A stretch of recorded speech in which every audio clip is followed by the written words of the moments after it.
hati-hati, jauhi dirimu dari berbuat hasad.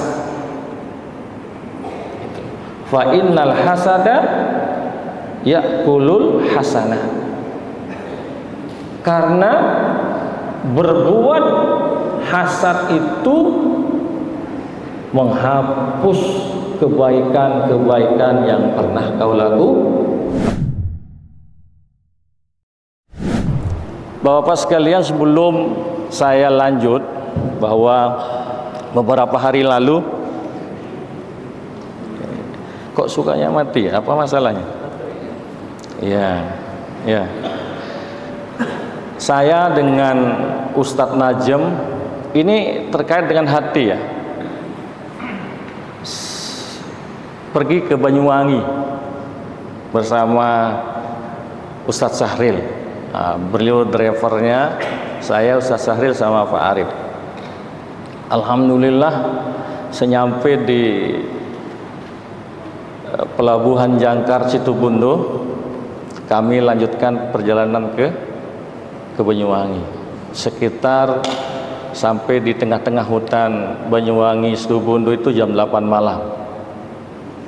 Ya, yang namanya hutan mesti banyak gelapnya. Ya, walaupun ada mobil-mobil yang lalu lalang ya, tapi yang namanya hutan mesti sepi. Ya, yang namanya hutan pasti sepi. Tiba-tiba saya lihat amper mobil itu naik, sudah mentok ke atas itu Pak Dekan. Saya langsung berpikir Pak Hamdi, dua kemungkinan yang terjadi. Satu adalah mobil itu mati karena tidak kuat panas atau kebakar. Tapi kita berada di tengah hutan. Bayangkan itu. Saya awalnya cukup panik. Tapi karena ada sedikit ilmu agama yang mengerem kepanikan itu. Apa yang saya lakukan Bapak sekalian? Saya hanya menundukkan wajah saya, kemudian saya beristighfar. Astagfirullah, astagfirullah, astagfirullah, terus. Si supir tidak berhenti-berhenti, terus saja. Sekali-kali saya lihat, tengok. Saya kebetulan di belakangnya Pak supir ya. Udah ngamper itu, sudah tidak bisa turun ke bawah. Setelah itu saya baca sholawat, Allahumma sholli ala Muhammad, terus gitu ya. Dalam hati saya, Allah, sampaikan kami ke tujuan. Sampaikan kami ke tujuan. Kenapa saya lakukan istighfar Bapak sekalian? Karena memang Nabi mengajarkan itu. Tatkala engkau mendapatkan masalah, mesti ada kesalahan yang kau pernah lakukan. Maka segeralah beristighfar. Maka Allah akan memaafkan kau dan akan disampaikan hajatmu. Itu hadis sahih itu Pak Salah. Jadi ingat, ini Direktur PUTM ya, yang cukup panik juga tatkala amper mobil naik ya.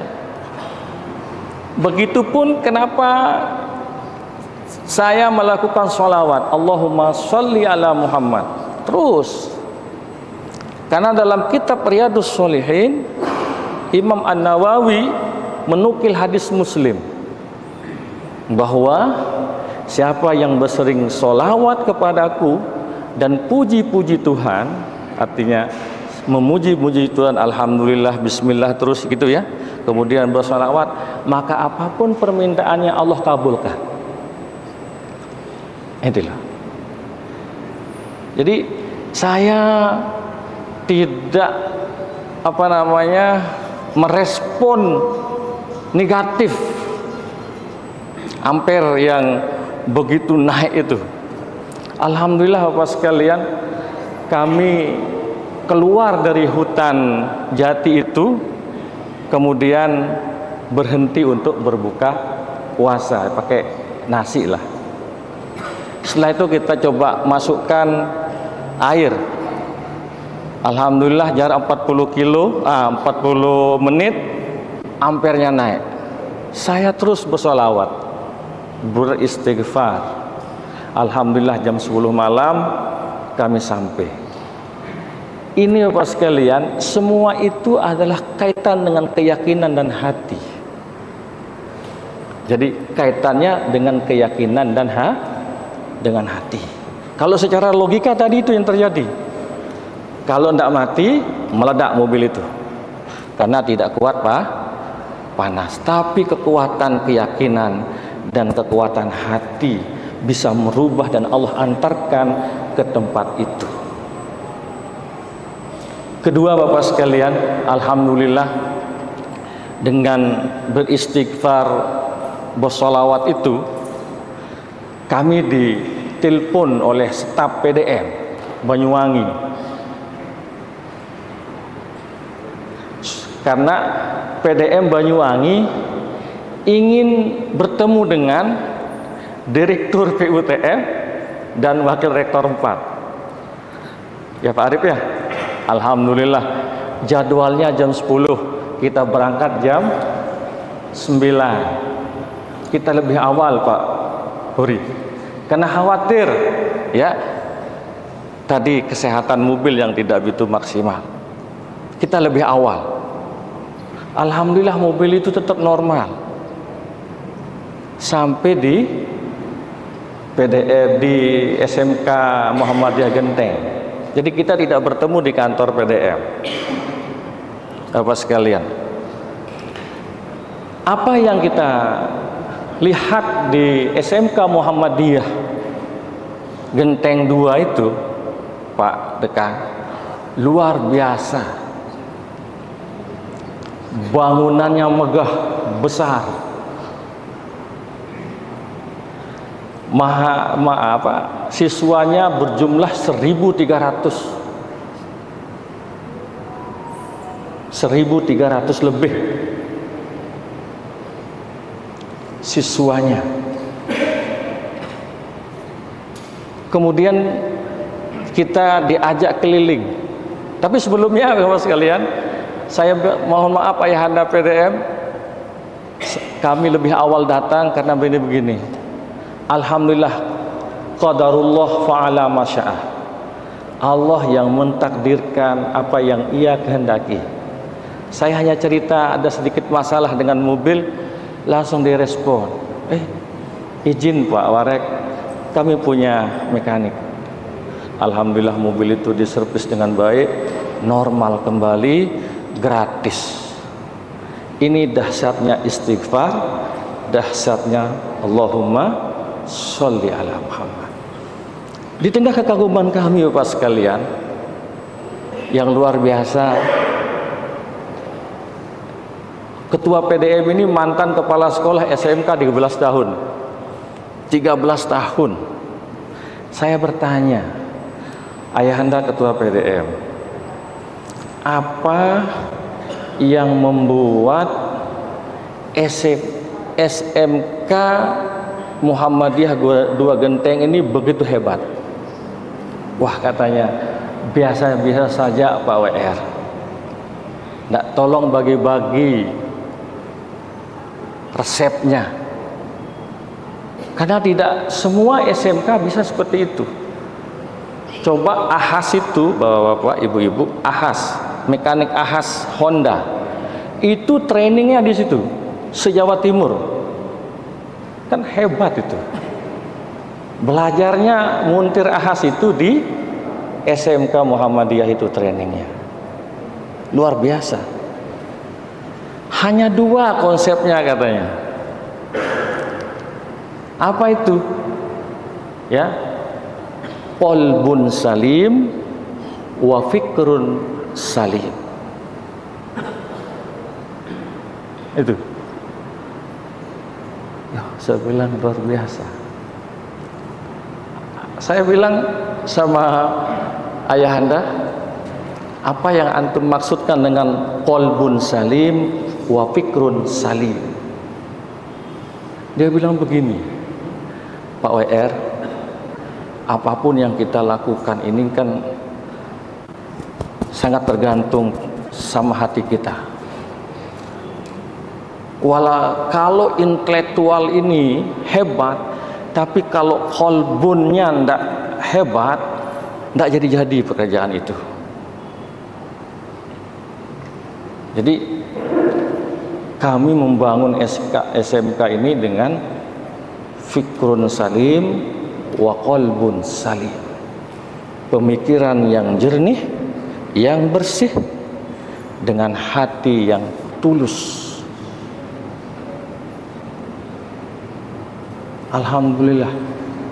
Jadi ini sangat-sangat penting di umat ini kita kembangkan itu, Pak Ilham. Fikrun salim wa qalbun salim. Pemikiran yang jernih, yang bagus ya untuk ke depan, sama hati yang bersih. Nah, maka saya tertarik dengan judul pada siang ini adalah Ramadan dan Tazkiyatun Nafs. Nah, jadi begitu Pak Salahuddin. Nah, jadi Bapak-bapak, ibu-ibu sekalian, SMK Muhammadiyah Dua Genteng itu menjadi SMK percontohan di Jawa Timur. Ya, menjadi SMK percontohan di Jawa Timur. Kemudian di balik dialog-dialog yang lain Bapak sekalian, kenapa di samping qalbun salim, fikrun salim, pemikiran yang bersih, hati yang bersih, di situ Bapak sekalian betul-betul yang namanya rekrutmen tenaga guru atau kependidikan, di situ betul-betul diperhatikan latar belakang daripada orang itu. Jadi tidak asal copot, walaupun dia pinter tapi kalau nggak jelas jadi diabaikan itu. Jadi betul-betul diketahui.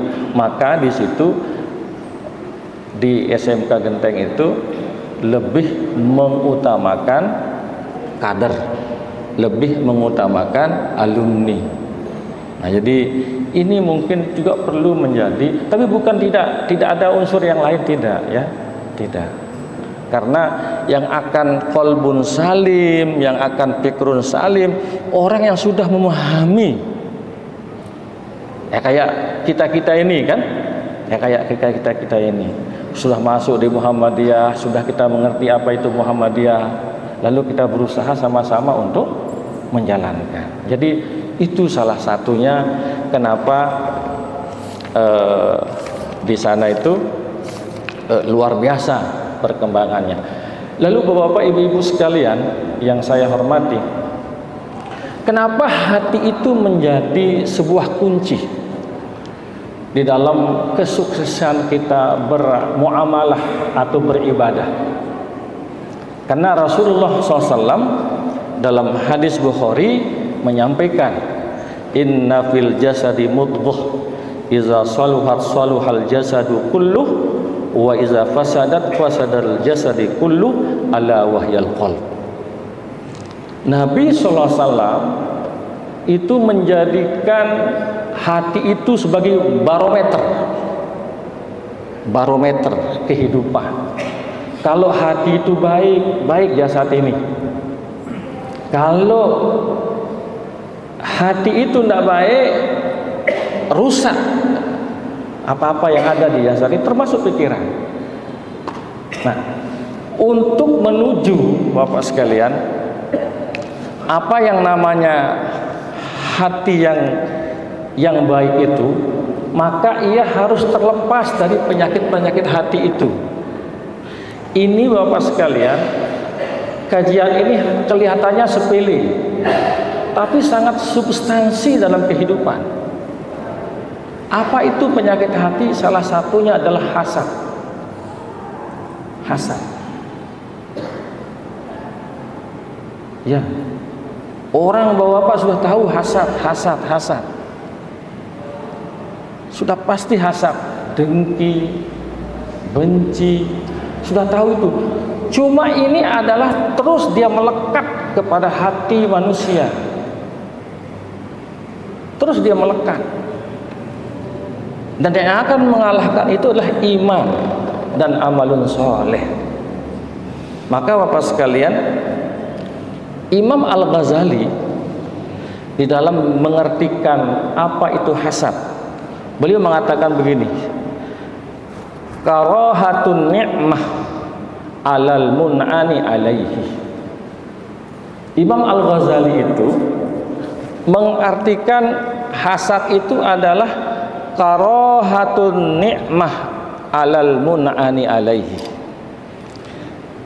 Imam Al-Ghazali mengatakan adalah orang yang tidak senang orang lain mendapatkan nikmat.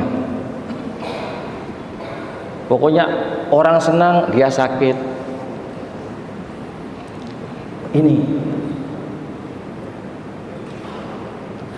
tidak cukup sampai di situ. Apa katanya Imam Al-Ghazali? Wa hubbu zawaliha.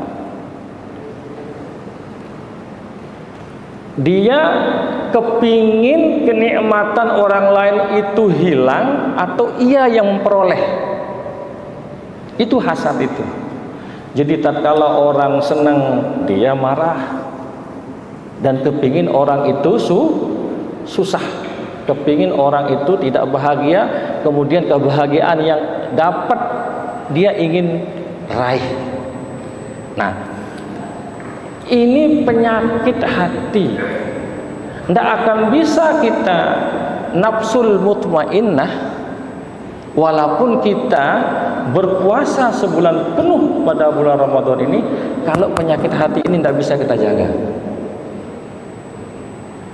Oh, kita sudah al-imsak anil muftirat min tulu'il fajri ila ghurubis syamsi.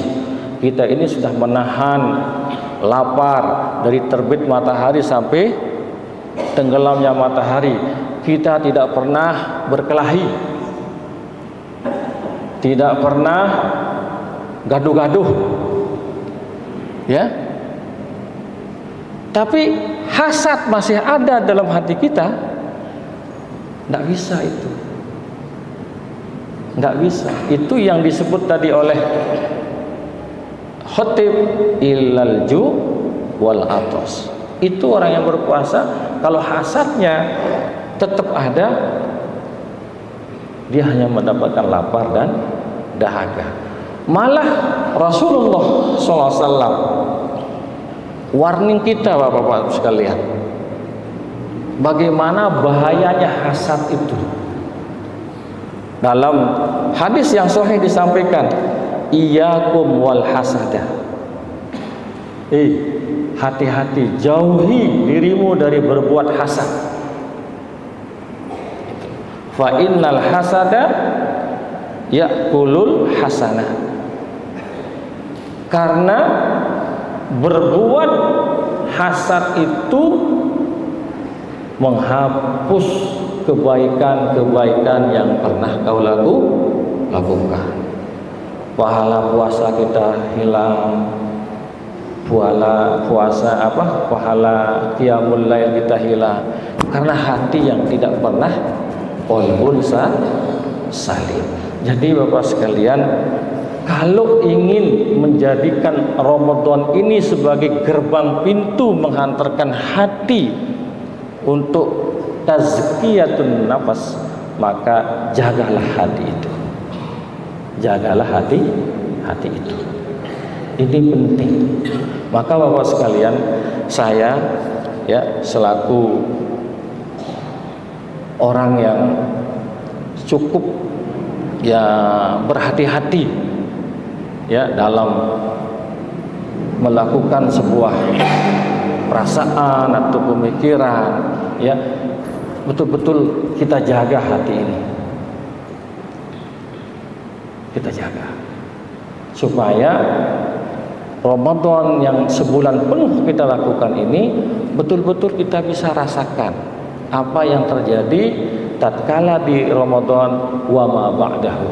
dan apa setelah Ramadan. Nah, kemudian Bapak-bapak sekalian yang saya hormati, masalah hasad ini itu Rasulullah SAW juga sudah lama sekali menyampaikan kepada kita sekalian tentang hasad ini. Apa? Di dalam sebuah hadis sahih Rasulullah SAW bersabda, "Dabba ilaikum da'ul umam." Dabba ilaikum da'ul umam. Kata Rasulullah SAW telah peringatkan dari dulu, dabba ilaikum da'ul umam.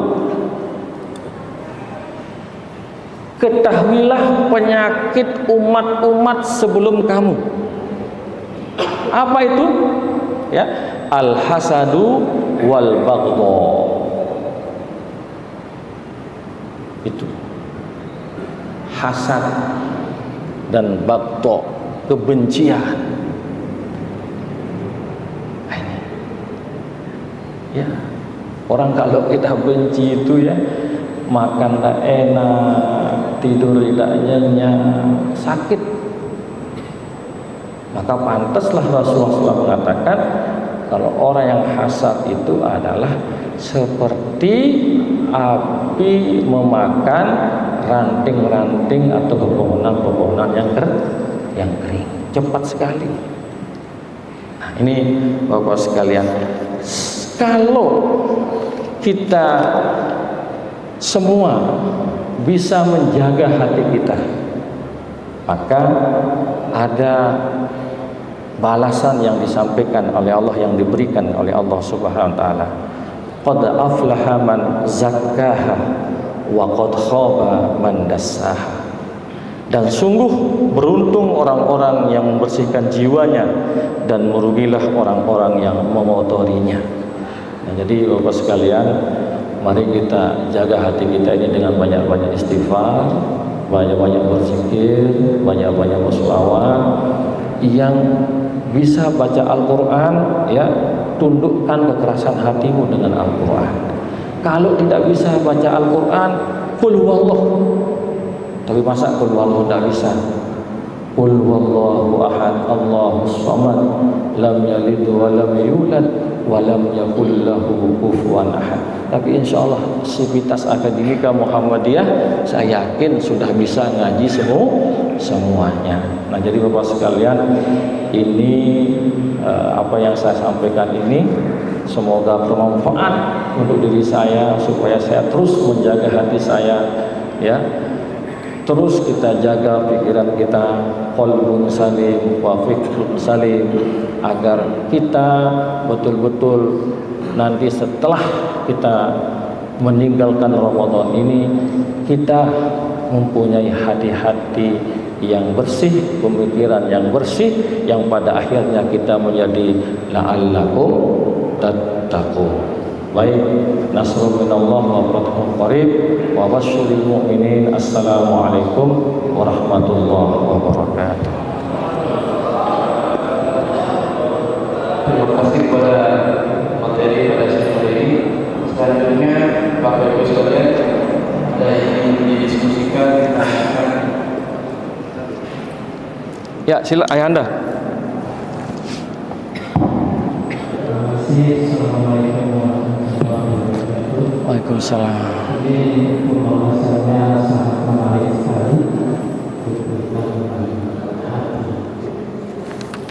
Saya awal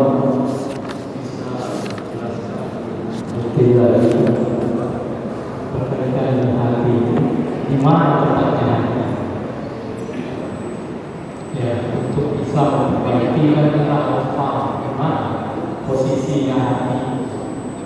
Ya, saya kira itu. Cek. Baik Bapak Ibu, saya pernah membaca bukunya Imam Al-Ghazali, bahwa beliau mendefinisikan, nah kebetulan saya catat Ayahanda, karena ini pernah saya sampaikan di dialog Ramadan di Radio Insani berapa pekan yang lalu. Beliau mengatakan bahwa hati itu adalah sesuatu yang ada di dalam tubuh manusia, sesuatu yang ada di dalam tubuh manusia, ya, yang terbuat dari darah, segumpal mudghah, darah, gitu ya, yang dianggap sebagai tempat segala perasaan, rasa, batin, dan tempat menyimpulkan sesuatu. Jadi kalau secara kedokteran kan hati itu di sebelah kiri atau kanan? Kiri. Nah, di sini dia. Segini dia secara manual literalak keilmuan, hati itu adalah segumpal daging, ya, segumpal daging yang terletak di sebelah kiri dan berwujud seperti apa? Love, bunga ya. Ya, gitu. Tapi kalau Imam Al-Ghazali mengartikan hati itu seperti itu, sesuatu yang ada di dalam tubuh manusia yang dianggap sebagai tempat segala perasaan batin, perasaan yang akan menyimpulkan suatu kesimpulan. Jadi di situ. Jadi ini menurut Imam Al-Ghazali, dan di dalam kamus bahasa Indonesia sama diartikan seperti yang didefinisikan oleh Imam Al-Ghazali. Begitu Ayahanda. Ada, silakan. Ya, pertanyaan selanjutnya, apakah dia dalam bentuk materi atau non materi? Apakah segumpal tadi apabila dia balik, apabila dia balik maka baiklah manusia. Kemudian dia tidak balik, Ya. Nah itu bentuknya itu apakah materi atau non materi? Kalau saya melihat ilmu-ilmu kedokteran, saya pernah membaca itu bahwa hati itu dia berbentuk materi, karena dia ada di dalam hati ini mudghah, ya. Tetapi dia juga non materi. Kenapa? Karena seperti yang disampaikan oleh Imam Al-Ghazali tadi adalah sesuatu yang ada dalam hati, ya, di dalam tubuh manusia itu yang dianggap sebagai tempat segala perasaan, menyimpan segala perasaan, rasa, dan menyimpulkan suatu perbuatan. Jadi kalau saya, dia terdiri dari materi dan non materi. Terima kasih. Ada yang lain Bapak-Bapak sekalian? Saya Bapak Ibu sekalian, Ibu-ibu, ada? Pas. Baik. Mau buka puasa, Ibu. Baik Bapak Ibu sekalian,